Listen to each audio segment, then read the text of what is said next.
In 2021, we made a video about a manga. A manga about a lizard man, a thick woman who could bench your bed, and their quest to change Kaiman's face back into a human's face. And that video hit 1 million views, and then we waited. And waited for 6 goddamn years. 6 years since MAPPA dropped one of the strangest, most singular pieces of animation to ever grace any streaming platform, and then just left. No season 2, no timeline, no updates, just bad vibes and the haunting memory of Kaiman deep-throating sorcerers one by one. But here's the thing about that 1 million views. People watched our video. Those people watched the show. Those people told their people, and Netflix, being a company that does in fact enjoy money, noticed. So if you're one of those people, and statistically there's a decent chance that you are, season 2 exists partially because of you. You did that. We did that. We helped at least. So the least we can do is make sure you remember what the hell is going on before you dive back in, because Dorohedoro is not a show you can just pick back up cold. It is dense, chaotic, it's got more moving parts than my grandma's knee replacement, and it has exactly zero interest in holding your hand. So today we're going back in, full swimmies, snorkel, the works. We're diving back into the mud and the grime. This is Dorohedoro Season 2. Let's get into it.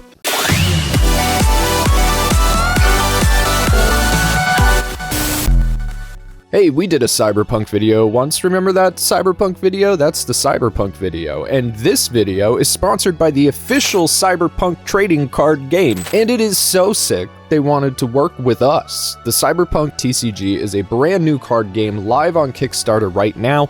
And if you want, you can go and help support it. It is the most funded game in Kickstarter history, and for good reason. It's got fantastic artwork, sleek design, and it really brings CD Projekt Red's world to life in card form. So in Cyberpunk TCG, you play as the leader of a gang competing against a rival gang for gigs and battling it out for dominance of Night City. You can deploy new units, get new gear and cybernetics, and play with legendary characters like Judy and Panem. If you want more information on the full rules, cards, and more, which you're going to if you are a player or a collector of card games, check out the Kickstarter, where you can find a full breakdown and get your pledge in before the Kickstarter closes in just a few days. So thank you, Cyberpunk TCG, for being a cool sponsor and sponsoring us.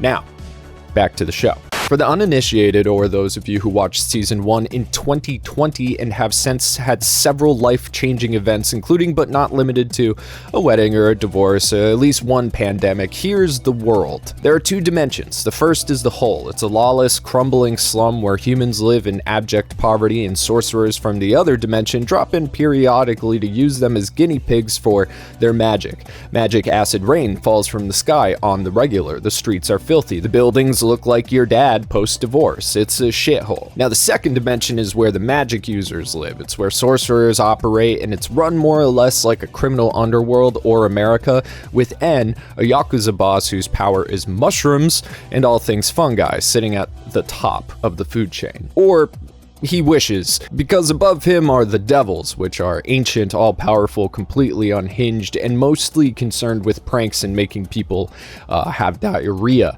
as one does when one is immortal. And somewhere in the middle of all this is Kaiman, a 7-foot amnesiac with a lizard head and a best friend named Nikaido, who makes the best gyoza you've never tasted. He doesn't know who cursed him, he doesn't know why. All he knows is that somewhere out there is a sorcerer responsible, and he is going to bite other people's faces off until he finds them. That's Dorohedoro. Simple as that, except it's absolutely not that simple. So let's talk about what Season 1 actually set up, because there's a lot, and most of it is connected in ways the show is very deliberately not telling you. Thread 1, Kaiman. On the surface, Kaiman is simple. Big guy, lizard head, hates sorcerers, loves gyoza. But from the jump, there's something wrong with the picture. See, every time Kaiman bites down on a sorcerer's face, and he does that a lot, this is a regular Tuesday for him, there's a man inside his mouth who has spiky hair, crosses over his eyes, stares directly into the soul of whoever's in there, and tells them whether or not they're the one I don't know. Nobody knows who this guy is. Kaiman doesn't know. The audience doesn't know. It's just a man living in a mouth, as men do, I guess. What we do know is that Kaiman is immune to magic. In a world where magic can turn you inside out, give you a squid head, or mushroom nuke an entire city block, Kaiman just doesn't get affected by it. That's not normal, and not even close to normal. And the show makes it very clear that it means something. It just has absolutely no interest in telling you what. So by the end of season 1, the End family has figured out that the man in Kaiman's mouth has a name, Risu, and that Risu is dead, and that somehow a dead man has been living rent-free inside a lizard man's face while running quality control on sorcerer identification. That's where we left off with Kaiman. Now, on thread 2, we got Nikaido. On the surface, she's the straight man to Kaiman's chaos. She runs a restaurant called The Hungry Bug, makes transcendent gyoza, could absolutely destroy you in a fight, and you would thank her and ask her to step on me again, mommy.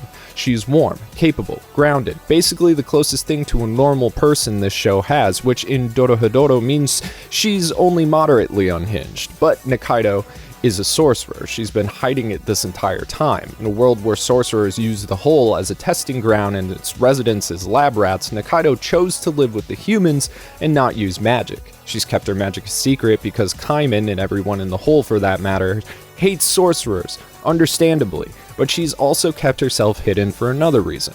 Her magic is time manipulation. I just realized I'm wearing my AirPods. I don't know why I'm wearing my AirPods. I wore them in the last video too. I just forget to take them out sometimes. Anyway, now time magic is rare as shit and useful as fuck, and that specific ability is exactly why N wants her. Eventually, N captures Nikaido and makes her sign a devil contract that binds her to him. The idea being that if you can control time, you can go back and fix your mistakes. And for N, for all his mushroom-fueled power, has one mistake he cannot let go of. A man with crosses over his eyes who removed his own head and walked away from a magic nuke like it was a light drizzle, killed N's entire mafia family. So he wants to go back and settle the score. So by the end of season 1, Nikaido was caught between two worlds, bound to a man she didn't choose and on the run with Kaiman. Now we got thread 3, the Cross Eyes. If Kaiman is the mystery and Nikaido is the secret, the Cross Eyes are the conspiracy. They're a gang of low-level sorcerers and magic invalids operating at the fringes of the sorcerer world. They deal in black powder, a drug that temporarily enhances a sorcerer's magic, but it's addictive, unstable, and deeply unpleasant in the way that only something made from juiced devil brain tumors can be. They hate high-level magic users and want to dismantle the existing power structure, and on paper, they sound like a ragtag bunch of underdogs you could almost root for. Viva la revolution, am I right? But then you see what their boss did to Shin and Noi and you reconsider, because the Cross Eyes aren't just a gang, they're a movement built around a single person whose identity the show guards like a state secret.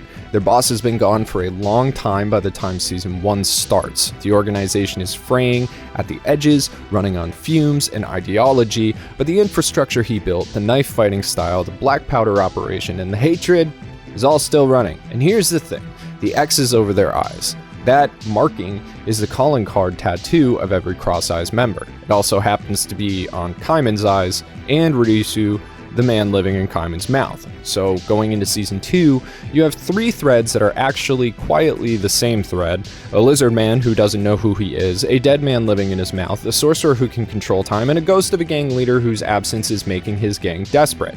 The answers are coming, slowly, chaotically, and wrapped in more questions, blood, and violence. But hey, don't worry about it. Look, I know that was a lot. Dorohedoro is a lot, but that is its whole shtick. But here's what I want you to sit with for a second before we get into the new season. The fact that we're even having this conversation, the fact that season 2 exists at all, means something. If you watch anime, and you really watch anime, not just the flagship shows of the current season, you know that something has gone wrong. The industry has become a content machine. Every season, dozens of shows drop, adapted from light novels and webcomics and mobile games, and probably your sister's fanfic writing too. They're produced on impossible schedules by studios stretched so thin that you can see through them.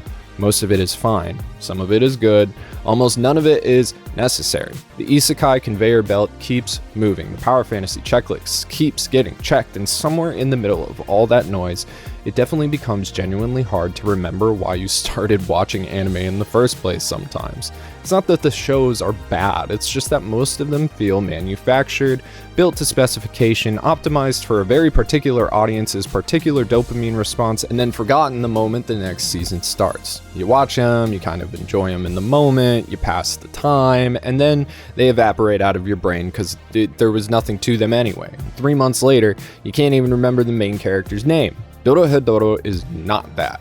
What MAPPA has delivered 6 years later is a show that doesn't care what you want, it's not optimizing for anything, it's not smoothing its edges for broader appeal or dialing back the insanity to make it more accessible. It is exactly as weird, as violent, as dark and funny, and as completely itself as it was in 2020 and as it was in the manga that came out like 12 years before it. It's crazy. In an era where that quality is increasingly rare and increasingly valuable, watching it feels like a breath of fresh air sprinkled with a little bit of cocaine. There's a particular joy that comes from watching something that feels like it was made for the fun of it, something that has a singular vision baked into every frame, every sound, every grotesque detail. Dorohedoro has that. It's always had that, and Season 2 continues that tradition. The story gets deeper, the characters get richer, and the world gets stranger in exactly the ways you hoped it would. The feeling of watching something that genuinely earns your attention and then does something interesting with it is far rarer than it should be. And after 6 years of waiting, Dorohedoro Season 2 is hitting like a reminder of what this industry was supposed to feel like. You remember why you started watching anime in the first place, how you got glued to it, and goddamn does that feel good. So I want to talk directly to you for a second. Season 2 was not guaranteed. Netflix renewals don't happen out of goodwill. They happen because of numbers, viewership, engagement, the cold calculus of whether enough people cared enough to make a second season worth the investment. When we made our first big video on Dorohedoro, it was not a mainstream property. It was a cult manga with a brand new anime adaptation on not the anime streaming services and had absolutely no guarantee that anyone outside of the people who already knew about it would give it a chance. And then the pandemic happened, which slowed everything to a halt, especially Japan. A lot of people didn't even have Wi-Fi at home because they live in their offices. There was basically no chance we were going to get a season 2 in my mind.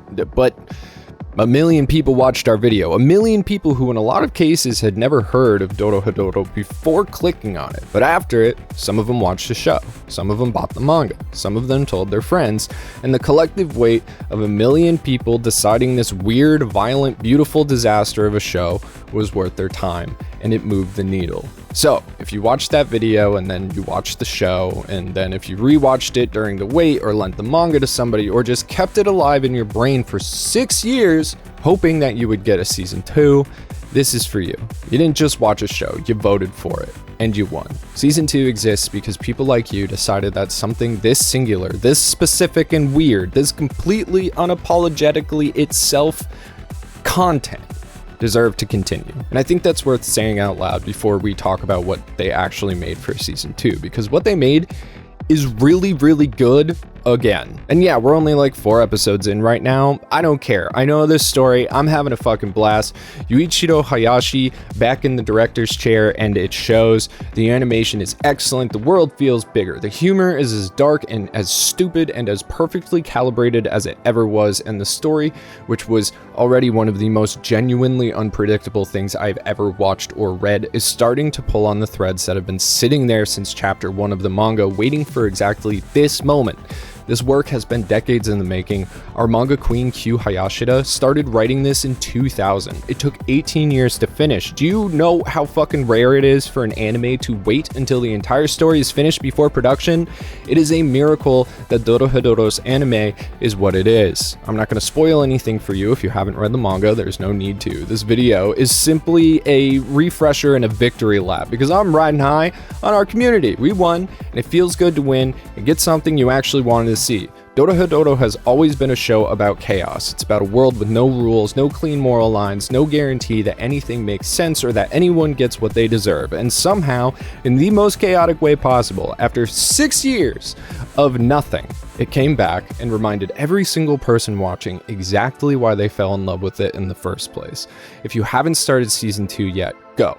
right now. Don't deprive yourself of the happiness. If you want the full story, the manga, the lore, all 167 chapters worth of insanity laid out again, excruciating and lovingly in detail, we did that video too. And if somehow you've watched this whole thing and season 1 is still on your watch list, I genuinely envy you. You get to experience it for the first time, and I hope your pillow is cold, your gyoza is hot, and you have absolutely nowhere to be. So thanks for watching. Check out the Patreon.